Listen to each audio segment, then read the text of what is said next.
In this video number 4 of potential energy, we are going to do few numericals on potential energy. हमें बड़े अच्छे से मालूम है कि अगर मैं दो पार्टिकल्स लूं जिनका चार्ज हो Q1 और Q2 और उनके बीच में जो सेपरेशन है यानी कि उनके बीच का डिस्टेंस अगर R हो तो पोटेंशियल एनर्जी इस सिस्टम की कितनी होती है। याद रख लो, अभी पीछे डिराइव किया है हमने, क्या होती है K Q1 Q2 upon R। यही फॉर्मूला हम बार बार यूज करने वाले हैं, जहां आपको मालूम होना चाहिए कि सिस्टम के बीच का डिस्टेंस कितना है R, दो पार्टिकल्स के बीच का डिस्टेंस कितना है R। क्वेश्चन पे चलते हैं। देखो, ये हमारा क्वेश्चन नंबर 1 है। तीन पार्टिकल्स हैं जो इक्विलेटरल ट्राइंगल में प्लेस्ड हैं। मैं उनके वर्टिसेस के नाम भी दे देता हूं, 1 2 और 3। तीनों वर्टिसेस पे क्या पड़े हैं, तीन पार्टिकल्स पड़े हैं। और मुझे बोला गया है कि अब इनकी इस सिस्टम की पोटेंशियल एनर्जी बताओ। तो हमें मालूम है कि सिस्टम की जब हम पोटेंशियल एनर्जी पता लगाएंगे, जरा ध्यान देना, तो ये जो पार्टिकल 1 है इसकी पोटेंशियल एनर्जी इसके साथ भी ये सिस्टम बना रहा है, you can say like this, और ये इसके साथ भी सिस्टम बना रहा है, और ये दोनों भी मिलके एक सिस्टम बना रहे हैं। अगर मैं टू पार्टिकल लेके चलूं तो टोटल कितने सिस्टम बने, 1 2 और 3। और अगर मैं यहां देखूं तो इसको इस तरह से देख सकते हो आप कि U टोटल जो यहां निकालेंगे दैट इज इक्वल टू क्या होगा, U1 और 2 का कॉम्बिनेशन, U1 और 3 का कॉम्बिनेशन, और एक और कॉम्बिनेशन बनेगा कौन सा, U2 3 का। 1 2 और 2 1 एक ही बात है, 1 3 और 3 1 एक ही बात है, 3 2 और 2 3 एक ही बात है।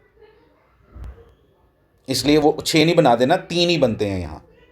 जैसे जब दो पार्टिकल थे 1 और 2 तो सिस्टम की एक ही पोटेंशियल एनर्जी थी, 1 2 और 2 1 अलग अलग नहीं थी। तो यहां पे टोटल कितने कॉम्बिनेशन बने, 3। अब इन तीनों पोटेंशियल एनर्जीज को मैंने सॉल्व करके फाइंड किया है, वो भी देखो अब आगे। ये देखो, ये देखो, क्या वही दोबारा लिख दिया यहाँ पे, ये चीज़ मैंने पीछे बताया आपको, ये वाली। फिर आगे बढ़े तो आगे क्या दिखाई दे रहा है, ये मैंने गलती से A² लिख दिया था, इसलिए वो मैंने उसको इरेज कर दिया है। ये A ही है डिनोमिनेटर में, फोर्स के फॉर्मूले में A² होता है। पहला कॉम्बिनेशन किसका किसका, 1 और 2 का। चार्जेस सारे बराबर हैं, Q1 Q2 बराबर है, इसलिए स्क्वायर नज़र आ रहा है।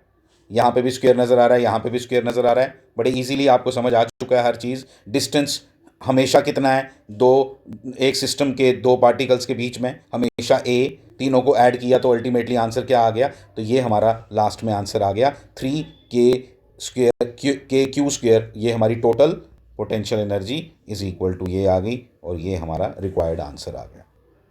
बहुत सिंपल है, कुछ भी नहीं है। सिंपल इसलिए भी है कि potential energy is a scalar quantity, add करते टाइम कोई वेक्टर्स का झमेला नहीं है, सिंपली तुमने ऐड करना है। एक चीज़ का बड़ा खास ध्यान रखना है कि जब हम चार्जेस की वैल्यू यहां सब्स्टिट्यूट करेंगे ना, तो अगर कोई नेगेटिव हो तो वो नेगेटिव लेना है। प्लीज माइंड इट, इसको अपनी कॉपी पे नोट करके रखना। क्या कि अगर नेगेटिव चार्ज हो, जैसे हमारा फॉर्मूला मैं दोबारा लिखता हूं, क्या फॉर्मूला है पोटेंशियल एनर्जी का, U equal to K Q1 Q2 upon R है ना। तो डायरेक्शन तो इसमें होती ही नहीं, तो इसलिए याद रखना कि जो चार्ज आप लोगे, अगर कोई -2 कूलम चार्ज है तो वो -2 ही लेना है, 2 नहीं लेना है। आगे चलें। अब एक और सिस्टम मैंने बनाया जिसमें 4 पार्टिकल हैं, स्क्वायर ले लिया ये। इनके सबके बीच का डिस्टेंस कितना, फिर से A, फिर से 1 2 3 4। कितने सिस्टम बनेंगे, 1 के सिस्टम बना पहले, एक इसके साथ, 2 के साथ, एक इसके साथ, 4 के साथ, ये इसके साथ, 3 के साथ। कितने सिस्टम बने, कितने सिस्टम बन गए, 3 बने अभी तक। फिर उसके बाद ये 3 पोटेंशियल एनर्जीज होगी। फिर 2 का बनाते हैं, 2 का किसके किसके साथ, 1 के साथ हो चुका है, 3 के साथ, 4 के साथ, बन गए 5 हो चुके हैं। फिर अब किसका, 3 का किसके साथ, 2 के साथ हो चुका है, 1 के साथ हो चुका है, 4 के साथ ले लो। फिर 4 का 1 के साथ हो चुका है, 2 के साथ हो चुका है, 3 के साथ हो चुका है। तो टोटल कितने बने यहाँ, 6 बने हैं। आप ध्यान से काउंटिंग करेंगे, कोई बड़ी बात नहीं है काउंटिंग करना। 6 टोटल सिस्टम्स बने हैं यहाँ।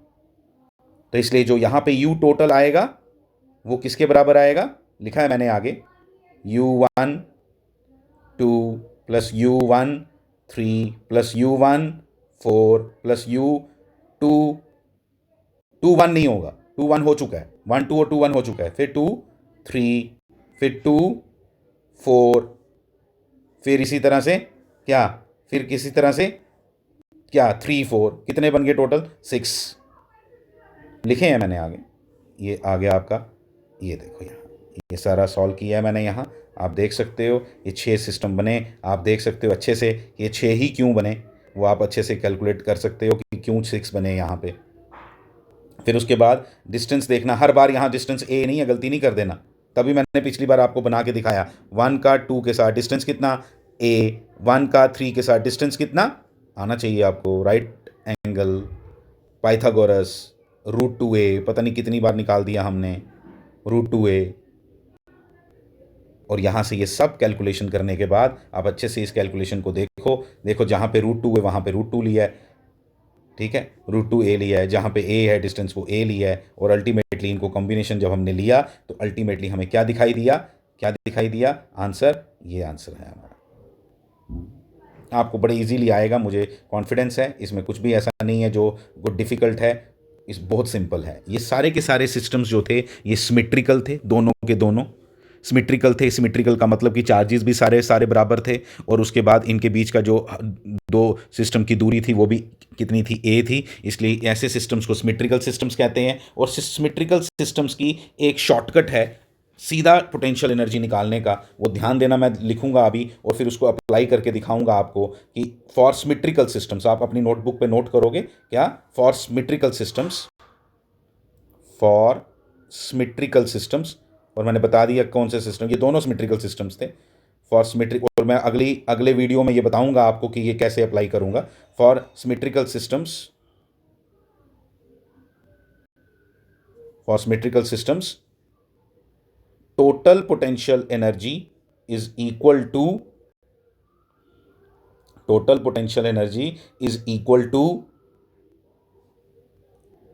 n/2 U1, n/2 U1। मैं अप्लाई करना अभी सिखाता हूं आपको, n/2 U1, ये याद रखोगे आप, formula for symmetrical systems. Shortcut है, इजीली बता देता हूं कैसे। देखो अभी ज़रा ध्यान से, ऊपर इसी सिस्टम पे लगाता हूं मैं, ये जो सिस्टम आपका दिया मैंने इसी सिस्टम पे लगाता हूं।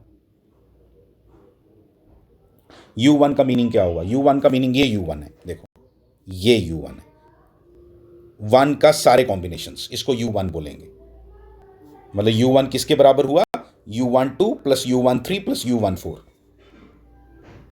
तो सिर्फ आपको यही निकालने की जरूरत है, U1 निकाल लो और उसको n/2 से मल्टीप्लाई कर दो। आओ जरा करके देखें जरा आता है आंसर या नहीं। U1, पहले मैं इस पे नहीं, मैं पहले छोटे वाले पे करता हूँ और फिर आपको इस पे लेके आता हूँ। मैं वापस जा रहा हूँ, कहाँ, आपकी ये वाली स्लाइड पे। यहाँ पे आप देखोगे, U1 किसके बराबर, देखो मैंने लिखा है ऐसे, देखो U1 किसके बराबर, 1 का सबके साथ कॉम्बिनेशन। तो यहाँ पे 2 ही कॉम्बिनेशन है, मैं उस पर भी आऊँगा पिछली प्रॉब्लम पे, लेकिन पहले ये सिंपल है इसलिए ज़रा इजीली समझ आएगी। 1 2 और 1 3, तो 1 2 और 1 3 देखो जरा क्या बना, n/2, n कितने हैं, कितने चार्जेस हैं टोटल, इसलिए क्या बन गया n/2 इंटू U1 क्या बना, U12, 1 का 2 के साथ कॉम्बिनेशन कितना, KQ² और दूसरा भी इतना ही सेम है इधर, तो इधर 2 आ जाएगा, ये 2 2 कैंसिल हो जाएगा। अल्टीमेटली क्या यही आंसर है हमारा या नहीं, बिल्कुल यही आंसर है। आओ स्क्वायर वाले क्वेश्चन पे भी अप्लाई करके देखते हैं, इस पे भी अप्लाई करके देखते हैं। इधर ही कर देता हूँ, इधर जगह भी है, इधर ही कर लेता हूँ। ऐसे करते हैं, इसको देखोगे आप, फॉर्मूला हमें याद है, क्या बोला मैंने, U1 निकालना है मुझे, सिर्फ एक ही का निकालो सबके साथ कॉम्बिनेशन और उसको n/2 के साथ मल्टीप्लाई कर दो। But this is only for this is only for, और यहाँ पे n की वैल्यू क्या है 4 and this is only for symmetrical systems. अब देखो क्या u1 देखना, 1 का 2 के साथ कॉम्बिनेशन, u1 निकाल रहा हूँ k Q square upon a plus 1 का 3 के साथ कॉम्बिनेशन, 1 का 2 के साथ हो गया, 1 का 3 के साथ combination k Q square upon √2a और plus k Q square upon a। ये जो तुमने निकाला ना, इसको तुमने मल्टीप्लाई करना है 4/2 के साथ, यानी 4/2 हुआ 2, 4/2 क्या हुआ 2। आप करके देख लो क्या आंसर आ रहा है अभी तक आपका, मतलब 2 से मल्टीप्लाई करना है। 2 कहाँ से आया, n/2 क्या है यहाँ पे, n/2 की वैल्यू कितनी है 2, क्योंकि n कितना है 4, क्योंकि 4 चार्जेस हैं यहाँ पे सिमेट्रिकली प्लेस्ड, तो 4 चार्जेस के कारण क्या आ गया 4, तो 4/2 कितना हुआ 2, तो 2 से मैंने इस फैक्टर को मल्टीप्लाई करना है, यानी कि इसकी टोटल एनर्जी कितनी आएगी 2u1। 2 कहाँ से आया n/2, ध्यान से, तो u1 कितना है, u1 देखो मैं लिखता हूँ दोबारा से, u1 किसके बराबर है, आप इसको कैलकुलेट करो, u1 देखो किसके बराबर है 2k Q square upon a, यानी 2 से फिर से मल्टीप्लाई करो तो 4 हो जाएगा। आप चेक कर सकते हो 4 है हमारे आंसर में, ये देखो 4। अब ये √2 कहाँ से आया वो भी आ जाएगा, ये देखो 2 दिखाई दे रहा है यहाँ, आप कंपेयर करके देखो, इन दोनों चीज़ों को कंपेयर करके देखना। ये देखो मैं दोबारा लिख देता हूँ, ये मैं दोबारा लिखता हूँ, क्या था u1 किसके बराबर निकाला था हमने, u1 किसके बराबर था, u1 इक्वल टू था 2k Q square upon a plus k Q square upon √2a, इसके बराबर था। तो u टोटल क्या होगा, इसी में चेंजेस कर देते हैं, u टोटल किसके बराबर होगा, यहाँ लिख देता हूँ, मैं कलर भी चेंज कर देता हूँ, u टोटल किसके बराबर होगा 2u1, खत्म, सीधा बोलो 2u1। तो 2u1 जब करूंगा तो क्या ये 4 नहीं हो जाएगा, क्या ये 4 बन जाएगा, आंसर में जो है 4। और जब इसको 2 से मल्टीप्लाई करेंगे, इस फैक्टर को जब 2 से मल्टीप्लाई करेंगे तो √2 और 2 कैंसिल हो जाएंगे, तो क्या बच जाएगा √2, तो 4 प्लस √2 आ गया, बाकी सब कॉमन ले लो, तो यही हमारा आंसर। तो सिमेट्रिकल सिस्टम्स के लिए आप लोग डायरेक्टली ये यूज़ कर सकते हो, कोई प्रॉब्लम नहीं है इसमें अंडरस्टैंडिंग में। आपको कोई डिफ़िकल्टी आएगी तो हम ज़रूर डिस्कस करेंगे। Thank you.